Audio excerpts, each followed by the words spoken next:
Obrázky sami. Myslím, že mi dáte za pravdu, že nie je to nič výnimočné, nič, s čím sa dennodenne nestretávame, či už teda vo vlastnej domácnosti, alebo keď sa prejdeme po tej ulici a vidíme tých okolo idúcich.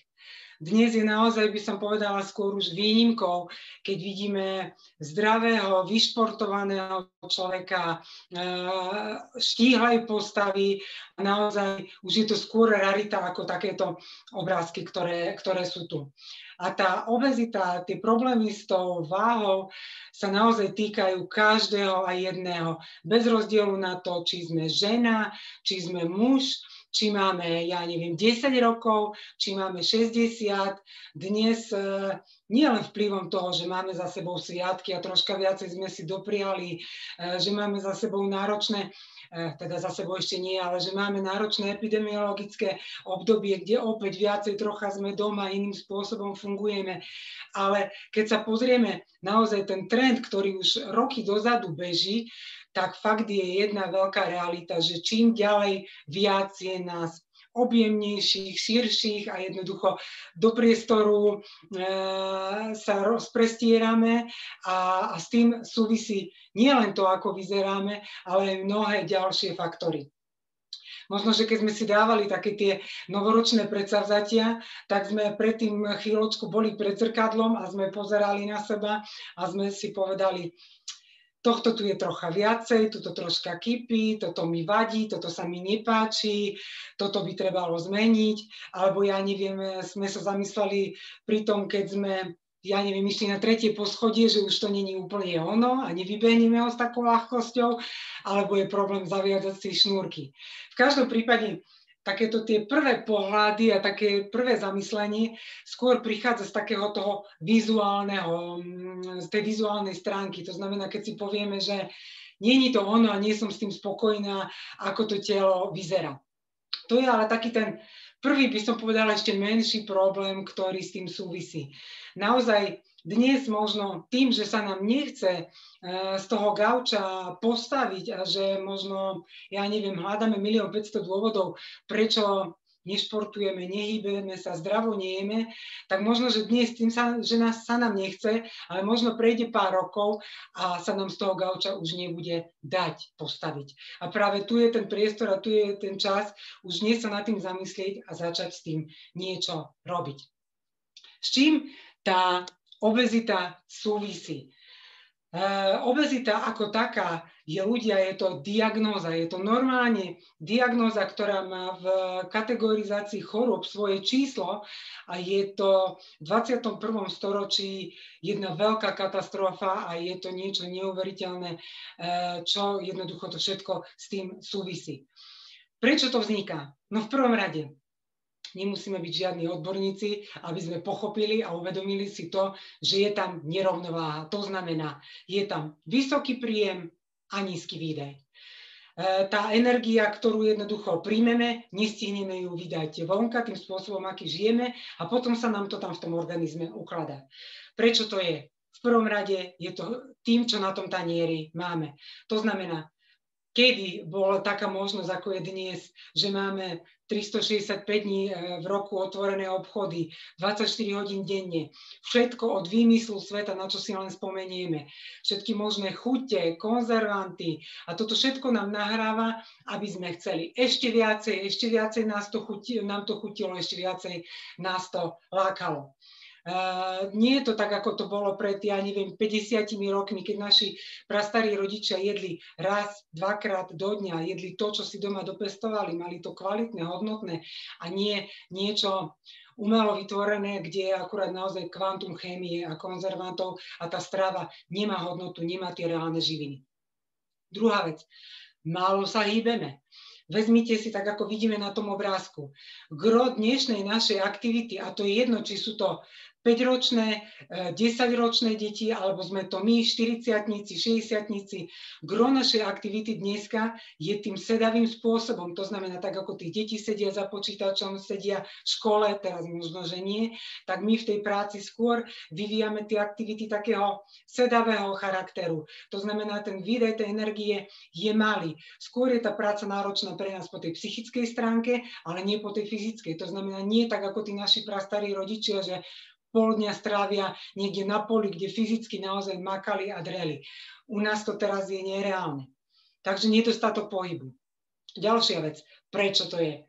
No ako som spomínala na začiatku, máme 1 500 000 výhovoriek, prečo sa to nedá, prečo to nejde a prečo to nerobíme. A sme leniví, čo si budeme nahovárať. Ďalší problémy potom už takého psychického charakteru, ako je stres, depresia, už potom naozaj diagnózy, kde sú poruchy stravy, ako je bulimia a podobne. Vplyv životného prostredia, vplyv prostredia všeobecne, teda čo to znamená? No je jasné, ak budeme vyrastať v prostredí, kde nás mamina naučila, že je normálne mať každý deň, ja neviem, pečivo, bielú múku, knedlík, kde tie aktivity v tej rodine, dajme tomu, skôr sú možno niekde pri televízore, ako prechádzka v prírode, tak je dosť pravdepodobné, že aj my to prenesieme do tých svojich životov, aj keď sa už možno osamostatníme. Ďalšie hormonálne vplyvy môžu na to mať vplyv na tú hmotnosť našu.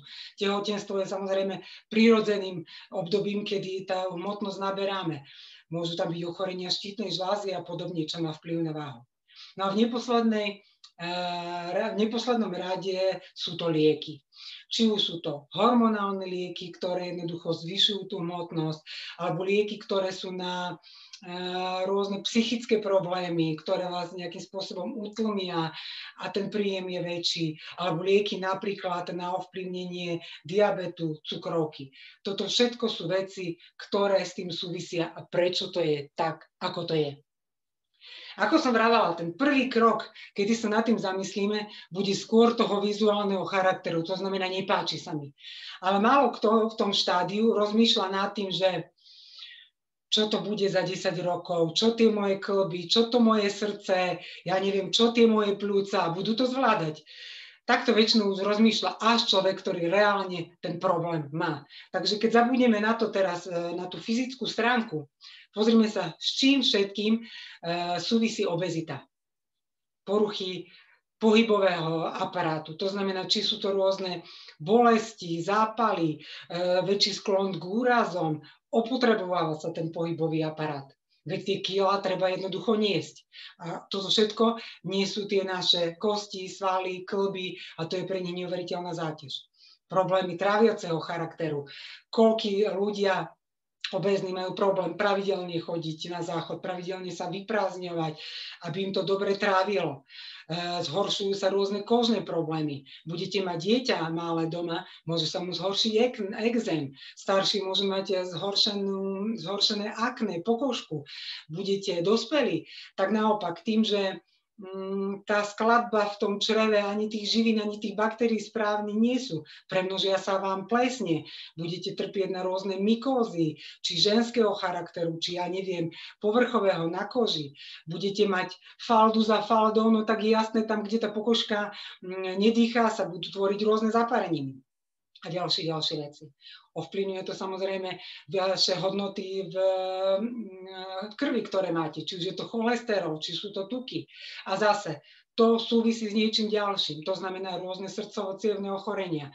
Či to bude vysoký tlak, či to bude arterioskleróza, či to bude nábeh na infarkt, mozgové príhody. Je dosť možné, že si zarobíte vďaka obezite na cukrovku druhého typu. Už aj keby nič z tohoto nebolo, tak minimálne je dosť pravdepodobné, že budete mať a môžete mať z toho psychické problémy. To znamená depresie, stresy, poruchy príjmu potravy, ako je bulimia, anorexia a podobne.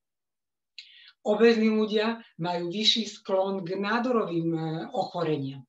No a ako neposledné a nie najmenej významné sú aj problémy psychologického a sociálneho charakteru. To znamená, je taká skôr izolácia potom toho človeka od toho kolektívu, od toho okolia. Má problém napríklad, keď príde do zamestnania. Čo by ste si ako zamestnávateľ, ktorý hľadá zamestnanca do práce, skôr vybrali?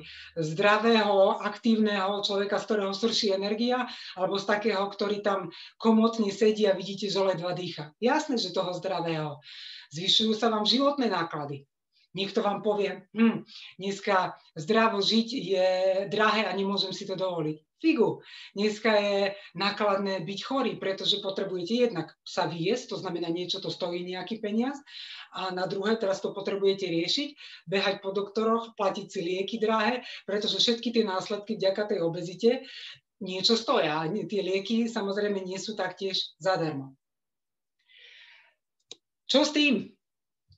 No, keď sa nad tým asi v prvom kroku zamyslíme, tak naša taká prvý krok bude možno do kuchyne a zamyslieť sa nad tým jedálničkom, čo do seba dávame. Lenže my ľudia poznáme sa, sme tvory síce inteligentné, veľmi vynaliezavé, ale aj veľmi lenivé. To znamená, že budeme hľadať rôzne cestičky, škulinky, ako to obísť, ako čo najrýchlejšie sa k tomu vysnívanému telu dopracovať. A tak, nebudeme študovať mesiace, nejaké výživové trendy, poradcov si, kontaktovať a radiť sa s ľuďmi, ktorí mi tomu rozumejú. Ale tu naťukáme, vygooglíme a na Facebooku na nás vyskočí nejaká kamarátka, ktorá dala zaručený tip, čo jej funguje, ako je štíhla.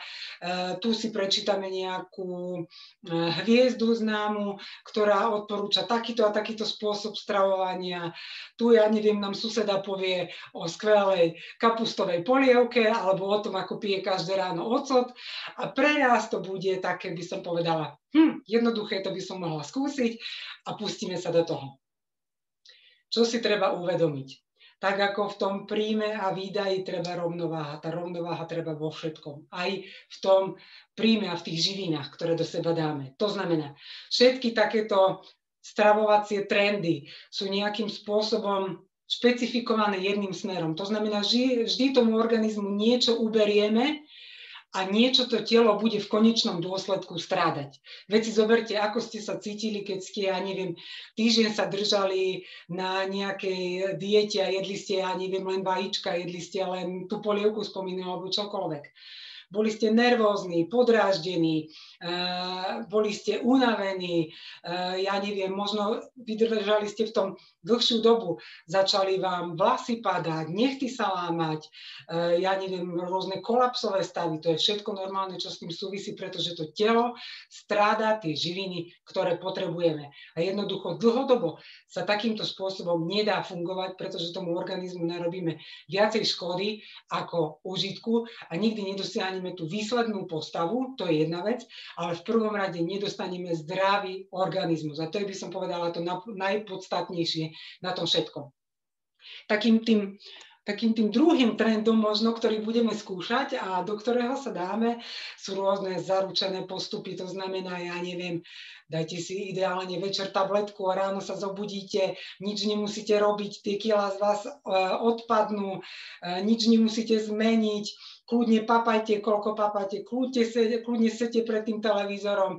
My vám sľubujeme, že zázraky na počkanie, my to za vás vyriešime. A je jedno, či je to čaj, tabletka, či sú to prístroje, ktoré sľubujú zázraky, opäť ľudia, nefunguje to. A ja nemyslím si, že niekto z nás je tu taký, ktorý by to, aj keď možno, že vyskúšal, ale v kútiku duše nevedel, aká je tá realita a že to jednoducho nemôže fungovať a že to nemá logiku, že to pre ten organizmus nemôže byť niečo, na čo bude dlhodobo nastavený a z čoho bude hlavne dlhodobo prosperovať. Takže opäť zabudnime na takéto spôsoby.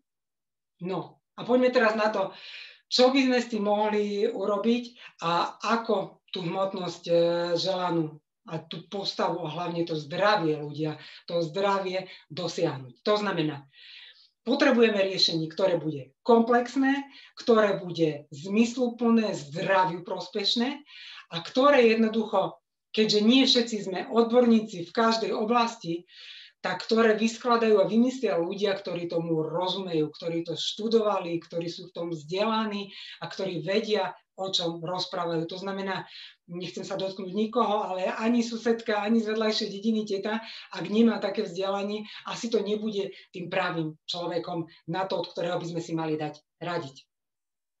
Čo v tom dennom režime teda potrebujeme zaradiť, čo potrebujeme zmeniť? No v prvom rade začať rozmýšľať, čo na tom tanieri máme, čo do tej pusy dáme. To znamená, nie len to, akého to je zloženia, ale to, aké to je kvality, aké to je hodnoty výživovej. To znamená aj vyberať si, kde pôjdem na ten nákup, či pôjdem fakt do toho hypermarketu, kde sa to volá a vyzerá ako daná potravina, ale výživovú hodnotu to ani neobyšlo. Alebo si zabezpečím nejaký napríklad domáci zdroj. A ja neviem, človeka, ktorý mi dochová nejaké zvieratko, tu vajíčka, tu zeleninu, tu ovocie a podobne. Zmením množstvo toho jedla, ktoré zjem, porcie, to zloženie tej stravy a naozaj upravím v prvom rade to, čo príjmem. Doplním do tela živiny.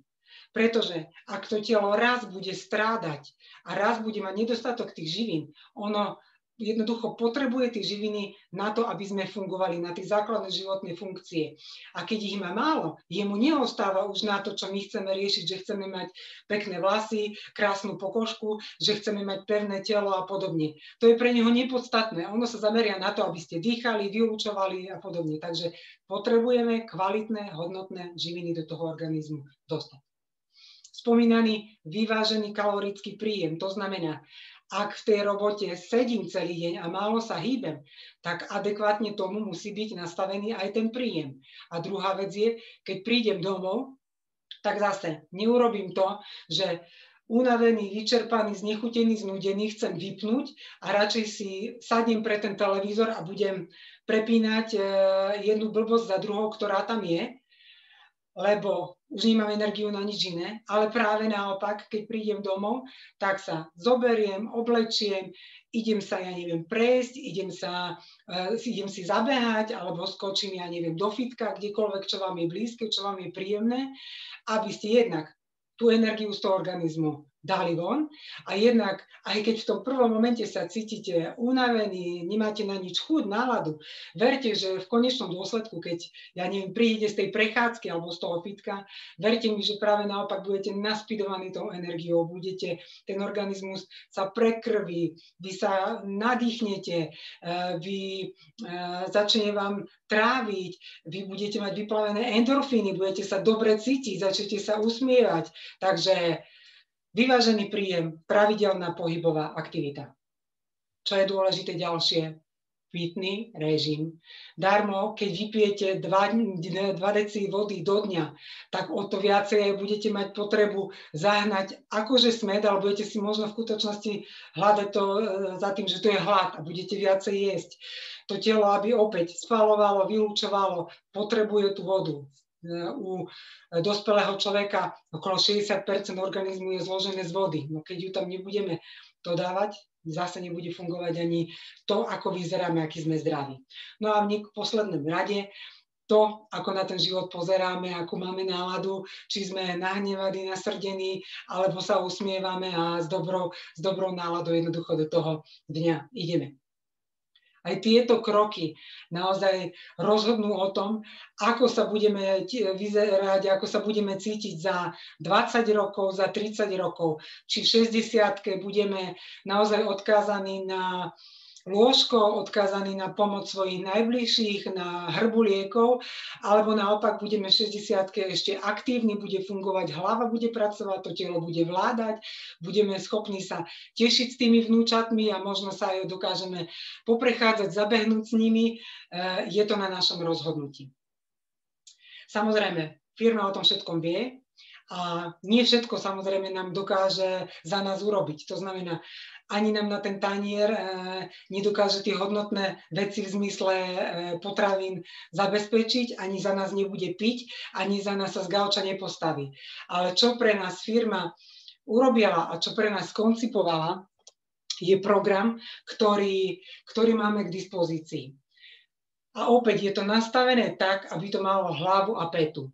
V prvom rade preto, že to urobili a skoncipovali ľudia, ktorí sa tomu rozumejú. To znamená, firma prizvala tým odborníkov, ktorí sa rozumejú zdraviu, fungovaniu ľudského organizmu, ktorí sa rozumejú výžive, ktorí sa rozumejú pohybu a povedala im, aby pripravili pre nás niečo, čo bude pre nás zmysluplné, praktické, čo do naše telo ozdraví, výživí a zároveň nám pomôže aj čo sa týka tej želanej siluety a čo sa týka tej hmotnosti. Máme celú koncepciu, ktorá je v podstate prebieha v istých krokoch, takých 3 fázach. Každá aj jedna má neuveriteľný zmysel a každú aj jedno jednoducho, ak chceme toto všetko dosiahnuť, treba prejsť. V prvom kroku naozaj treba to telo najprv prebrať z tej letargie, treba to telo naštartovať, aby vôbec začalo niečo robiť, aby vôbec začalo tráviť a podobne. Treba ho vyživiť, ako som spomínala. No a v následných tých krokoch treba tam dopriať tomu telu kvantum hodnotnej plno výživovej stravy, ktorá ale zároveň tým, že chceme aj upraviť tú hmotnosť, bude nízko energetická a pomôže nám dosiahnuť tú rovnováhu. Ja nejdem už teda dopodrobna rozoberať tieto